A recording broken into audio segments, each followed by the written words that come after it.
Selamat petang, salam sejahtera. Terima kasih karena bersama dengan saya di Nazilin Unity Channel. Petang hari ini kita nak ulas sekali lagi tentang suasana politik Malaysia yang makin hari makin celaru, makin hari makin membingungkan, makin hari makin tak tahulah, saya pun tak tahu nak cakap apa lagi sebagai pemerhati politik dan juga pengkritik politik Malaysia. Saya fikir politik Malaysia ini adalah antara politik yang paling kreatif di dunia. Adakah Anda setuju dengan saya? Saya tak nak guna perkataan-perkataan yang negatif untuk politik Malaysia kerana ada beberapa orang tak puas hati apabila kita katakan politik Malaysia ini seakan-akan durjana dan seakan-akan tiada kesudahannya dan sebagainya. Mereka kata janganlah cakap macam tu, tak sesuai. Okey, mula hari ini saya akan kata politik Malaysia ini paling kreatif di muka bumi. Macam mana saya tak dikata kreatif kalau beberapa waktu yang lampau, beberapa waktu yang lepas saling berludah-ludahan. Pui. Satu orang kata yang ini pengkhianat, seorang kata lagi yang ini adalah pengkhianat, yang seorang kata lagi ini adalah macam-macam lah, pengkhianat lah, menyebabkan kejatuhan lah dan sebagainya. Tiba-tiba satu hari lepas itu mereka datang berpelukan dan bercium pula. Itulah saya kata politik Malaysia ini paling kreatif dan paling kreatif. Bagaimana dengan pendapat Anda? Adakah Anda sependapat dengan saya? Ini semua gara-gara timbulnya isu sekali lagi Muhyiddin bersedia untuk bekerja sama dengan Mahathir sekali lagi, walaupun kita tahu sebelum ini Mahathir pernah melabelkan, mengecup Muhyiddin sebagai seorang pengkhianat, pengkhianat paling besar. Tapi akhirnya Mahathir mencari Muhyiddin dan saya sangka Muhyiddin menolak Mahathir. Rupa-rupanya Muhyiddin kata dia bersedia untuk menerima Mahathir. Yang menjadi persoalan saya ialah dari sudut mana Muhyiddin mendapat kekuatan untuk menyertai bersama dengan Mahathir sekali lagi, dan dari sudut mana dia nampak kekuatan Mahathir untuk dapat membantu dia dalam pilihan raya. Kerana dalam pandangan saya Tun Mahathir memang negarawan ulung Malaysia. Kita tak boleh nafikan dia sebagai negarawan ulung Malaysia. Tetapi saudara-saudara, dari segi politik, dari segi pemerintahan dan pentadbiran untuk waktu ini, pemain politik beliau sudah tidak relevan lagi. Sebagai seorang negarawan, iya, dia sangat relevan. Kalau dia memberikan sesuatu nasihat, itu sangat relevan. Tapi sebagai pemain politik di Malaysia, sebagai seorang yang aktif dalam politik Malaysia, Tun Mahathir memang tidak layak lagi. Namun demikian, kita memang terkejut apabila Mahathir dan Muhyiddin kembali bercium.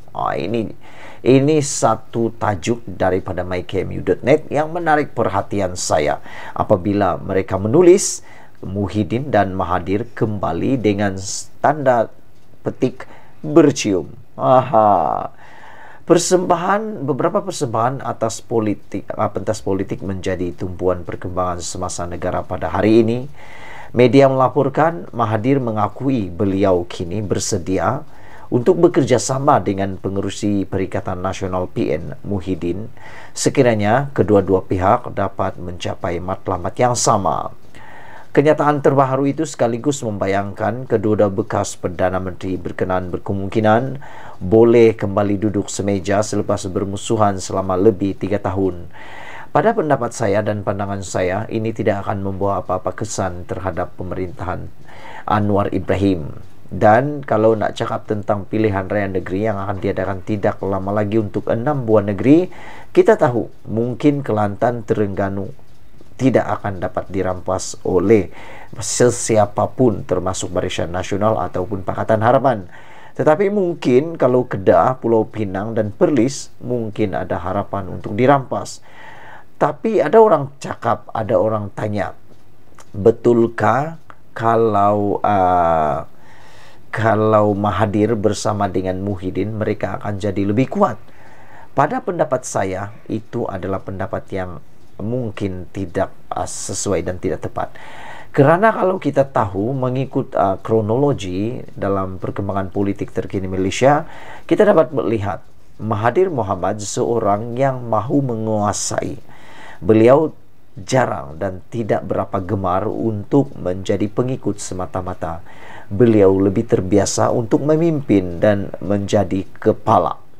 Jadi dengan ini kerjasama antara Mahathir dan Muhyiddin dalam Perikatan Nasional sedikit sebanyak mungkin akan terensyat, kerana sediakah Muhyiddin untuk menjadi bisnis partner dengan Mahathir Mohamad, ataupun beliau masih lagi kekal sebagai mempunyai status quo, yaitu sebagai pembimbing ketua di dalam pengerusi di dalam Perikatan Nasional.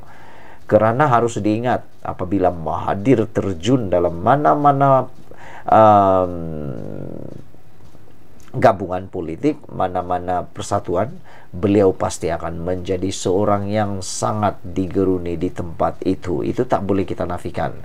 Dr. Mahathir telah berkata, usaha untuk memperjuangkan nasib orang Melayu perlu dijadikan antara matlamat utama, selain menolak individu yang terpalit dengan isu rasuah dan salah laku jenayah. Yang saya nak tanya Tun Mahathir Mohamad ialah, dia tak sedarkah bahawa yang sedang dia bekerja sama, yaitu Muhyiddin Yassin, juga sekarang ini sudah terpalit dengan isu rasuah dan salah laku jenayah.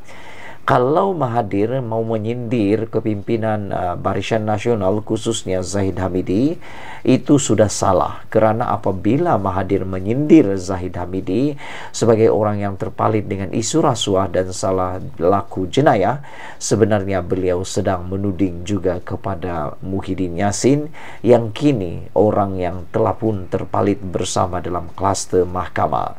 Jadi dengan itu saya mengandaikan matlamat utama Tun Mahathir Mohamad untuk memperjuangkan nasib orang Melayu mungkin benar, tetapi sebahagiannya lagi ialah telah diketahui oleh semua penganalisis politik dan pemerhati politik, juga pengkritik politik, terutamanya semua hater Tun Mahathir. Mereka tahu tujuan Tun Mahathir Mohamad untuk mahu menang sekali lagi ialah mengembalikan semula maruah dan juga mengembalikan semula legasi beliau yang telah hancur lebur disebabkan oleh kepimpinan yang hebat daripada Anwar Ibrahim. Dengan pendedahan-pendedahan yang luar biasa daripada Anwar Ibrahim, kita ketahui sekarang bahawa Tun Mahathir Mohamad terlalu banyak kelemahan yang beliau lakukan. Selain daripada itu, apabila beliau berkata tentang mahu memperjuangkan nasib orang Melayu, yang mana beliau katakan semakin teruk dan terpinggir, persoalan kita ialah ketika beliau menjadi Perdana Menteri selama 22 tahun campur 22 bulan, apa yang beliau telah lakukan sehingga dia kata sendiri orang Melayu terpinggir? Adakah itu pengakuan beliau sendiri bahawa beliau tersilap di dalam pemerintahnya sehingga orang Melayu terpinggir oleh beliau sendiri? Saudara-saudara sekalian, itulah tajuk yang paling menggerunkan kita semua petang ini, yaitu Mahathir dan Muhyiddin kembali bercium. Apa pendapat kamu? Sila tinggalkan komen Anda, tekan butang subscribe. Kita jumpa lagi. Bye-bye.